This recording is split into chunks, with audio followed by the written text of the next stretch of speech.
E deve ser, isso daí é difícil de replicar, é difícil de ensinar, não é? Esse espírito animal. O Keynes, que é um economista inglês que ele é muito influente, né? E hoje ele ainda é muito utilizado, mas distorceram um pouco o que ele falava. O Keynes era o cara que falava que na crise o governo tem que gastar mais. E os governos adoraram isso, entendi. começaram a gastar muito. Aí o Hayek, que eu citei aqui, falou pro Keynes, isso aí vai dar errado, cara. Daí ele falou, não, mas se der errado eu corrijo. Só que ele morreu. Morreu muito jovem, então não pôde corrigir.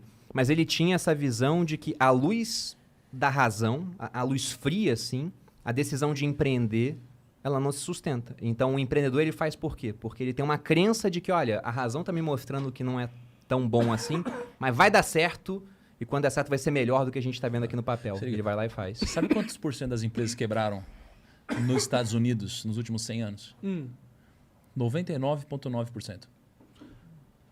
Quem que vai empreender vendo uma estatística dessa? Aí você é uma pessoa inteligente, lógico, que fala, porra, empreender não parece fazer sentido.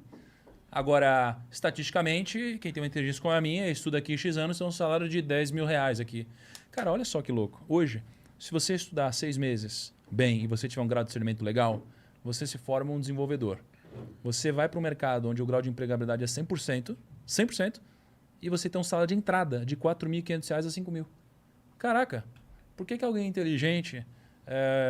claro que tem outros caminhos, mas de uma forma geral, por que alguém vai pensar uma coisa diferente? Vai querer se aventurar num momento no mercado onde 0,01% ganha. Mas no Brasil, né? Caraca. Entendeu? Aqui se torna... Então, é esse espírito animal que faz o cara empreender, essa inteligência diferenciada, porque, porra, vamos combinar que por essa estatística aí não faz sentido mesmo não, era melhor ser CLT. Sim. Né? Mas é aquela questão do risco versus recompensa que o primo falou. Tipo, eu acho que as pessoas que são muito inteligentes, eles olham para esse caminho deles. Vocês olharam para o caminho do CLT e falaram, mano, que 20 anos, como que eu vou estar? Você olha aquele gráfico na sua mente, da sua vida, e você vê que o gráfico não está subindo muito. Tem a ver com isso ou tem a ver com... Cara, eu queria que minha vida fizesse mais sentido. Como é que Cara, é? eu vou falar do meu caso. Eu não empreendi porque eu pensei de uma forma lógica e falei, que incrível, eu vou ser um empreendedor, o prêmio é maior. Na verdade, eu fui empreender porque eu fui negado por todos os bancos de investimento no Brasil, cara. Necessidade no final. Mas eu queria ser, cara, um puta funcionário legal de um banco de investimentos. Aí ninguém me aceitou. Porra, e talvez os caras até tivessem acertado. Mas acertando ou não, foi isso que me levou para o mundo dos negócios, sabe? Então eu fui empreender um pouco pelo... eu queria trabalhar no mercado financeiro. E a única coisa que tinha, porque ninguém me deu oportunidade. Eu acho que a maioria dos brasileiros, eles falam assim, cara, ninguém quis me contratar, tá tudo dando errado, porra, eu preciso vender aqui meu brigadeiro, eu preciso abrir minha lojinha aqui, preciso abrir meu negócio de cortar cabelo, preciso fazer alguma coisa para mexer, senão eu vou morrer de fome. No meu caso, não para não morrer de fome, mas é porque não tinha outra alternativa. Só que quando eu comecei a empreender, passados alguns anos, porque o começo foi muito duro, aí eu olhei para trás e falei, cara, que animal que isso aconteceu. Não tem nada que podia ter acontecido melhor na minha vida, porque quando eu descobri o prêmio e eu aprendi a jogar o jogo, eu falei, nada poderia me dar esse resultado. E aí foi quando eu passei a continuar empreendendo por opção, por intenção, né? E não por acaso, como foi o motivo que me fez entrar, né? Uhum. Eu fui no caso porque a internet facilitou muitas coisas, né? Eu era funcionário público. Se eu não fizesse nada, daqui a 15 anos eu estava me aposentando como coronel, no mínimo. Talvez eu chegasse a general. Né? Não, seria ótimo, vida tranquila. Tem amigos meus do exército que falam, cara, queria seguir um caminho tipo teu, mas, pô, só faltam 10 anos, só faltam 15 anos para aposentar, né? É um só bem relativo, né? Nossa senhora, 10 anos, muita só coisa faltam pode 10 acontecer. anos, pô, eu tô há 4 anos na internet, isso mudou a minha vida. Mas por que eu comecei a empreender? Porque na internet as barreiras de entrada, elas ficam mínimas, cara. Vocês tiveram que pagar algum alvará para o sindicato dos operadores de podcast do Brasil? Porra nenhuma. Tiveram que se filiar ao órgão dos podcasters do Brasil? Graças Nada a Deus, disso, não. pô. Não tem boleto pra pagar. Para de dar ideia. Pois é, né? E já me procuraram para criar tipo um sindicato de educador financeiro. Eu falei, bando de socialista, não vou criar sindicato nenhum. Mas esse é o ponto. Aqui você tem muito menos barreiras para empreender. E na internet, a pior coisa que pode acontecer é você criar um negócio que ninguém assiste. Mas o custo da criação do negócio é muito baixo. Sim. Então, como o custo do erro era muito baixo, essa conta de 99% vai dar errado, eu pensei, tá, mas se eu der errado, eu perco muito pouco. E se eu der certo? Isso muda a minha vida.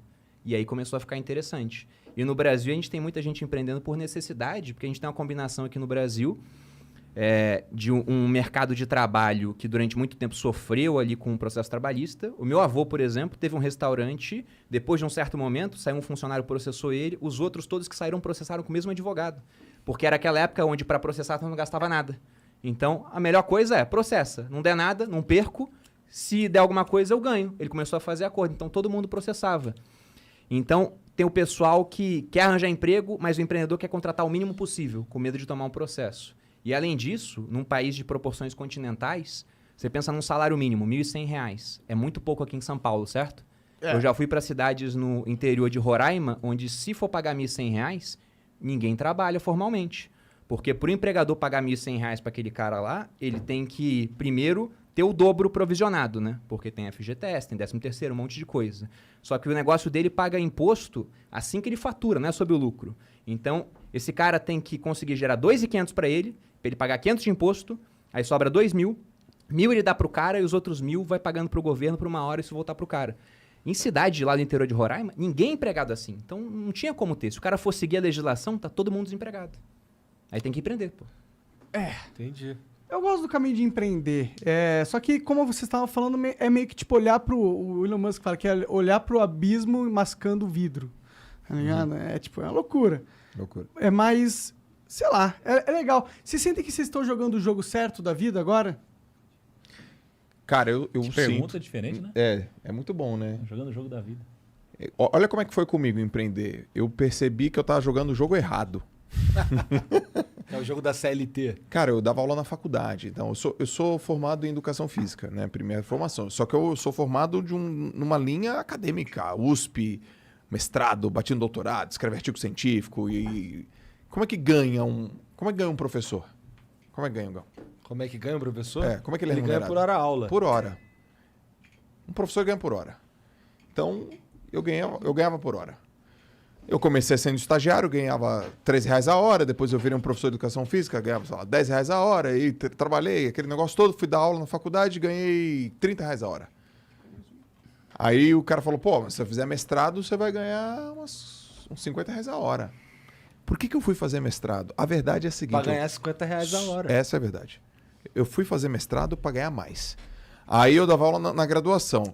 Eu soube que se eu fosse professor de pós-graduação, eu ia ganhar R$70 a hora. Por que eu fui para pós-graduação?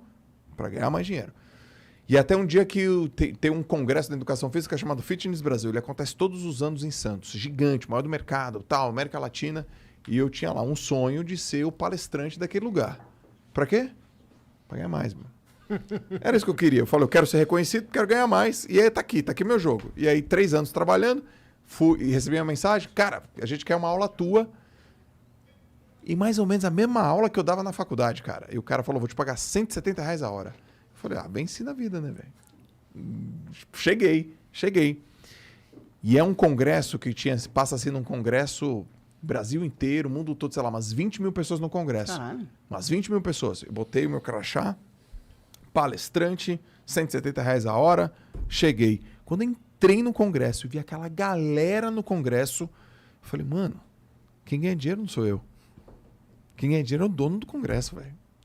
Ali eu tava aprendendo a questão de descentralizar, de escalar e de não vender a minha hora. Ali eu entendi que o cara que ganhava dinheiro, ele comprava a minha hora. Ele compra a hora das pessoas para aquelas pessoas que são ultra especialistas e capazes no assunto darem o show. O cara não dava o show. Quem dava o show eram os professores que ele contratava. E ali em 2011 ou 2012 eu falei, tá na hora de eu mesmo ter o meu, sei lá, Fitness Brasil. E aí eu comecei a empreender. Mas aí veio um novo desafio, né? Que tem um autor chamado Michael Gerber, que ele escreveu O Mito do Empreendedor. Ele fala assim, o cara tem que saber não apenas do negócio, ele tem que saber de negócio. Eu sabia do negócio. É o que eu explicava, eu sabia daquilo. Quando você vai ensinar, quando você vai aprender de negócio, aí essa coluna baixa pra caramba e uma outra é exigida. E aí nessa hora o espírito animal, velho, ele tem que aparecer, porque o cara que empreende é um cara que não tem segurança, não tem certeza, o futuro é incerto, mas o prêmio... Eu aqui, no meu caso, eu fui atrás do prêmio. Em outras palavras, eu fui atrás do dinheiro. O segundo motivo é que meu pai morreu há 5 anos E quando ele morreu, porque teve falência múltipla dos órgãos, ele morreu e trabalhou CLT a vida inteira. Quando a gente descobriu quanto que ele tinha, a gente descobriu que ele estava rico. Quando a gente viu o dinheiro do meu pai, meu pai tinha tudo isso, cara, de grana? Caralho. Mas ele morreu, minha mãe tá com dinheiro, minha mãe é rica, mas tá sem meu pai. Então, tipo, demorou muito para enriquecer e não pôde usar o dinheiro. Eu falei, bom, eu quero trazer isso mais rápido. Quero poder aproveitar, né? Quero poder aproveitar. E a grande questão não é o dinheiro por si só, é o que você faz com o dinheiro. E, inevitavelmente, é sempre tempo de qualidade com a sua família. Não tem, cara. Quando você tem mais grana, é mais tempo de qualidade com a sua família, é mais tempo de qualidade com a sua saúde, é mais tempo de qualidade com as pessoas que são importantes e, de fato, você contribui com pessoas que também precisam. Porque, por exemplo, um espaço como esse aqui é a oportunidade de falar para muitas pessoas que estão nessa jornada que é possível, que vai dar e que ainda não conseguiram construir esse tempo de qualidade. Então, acho que é importante falar isso. Se vocês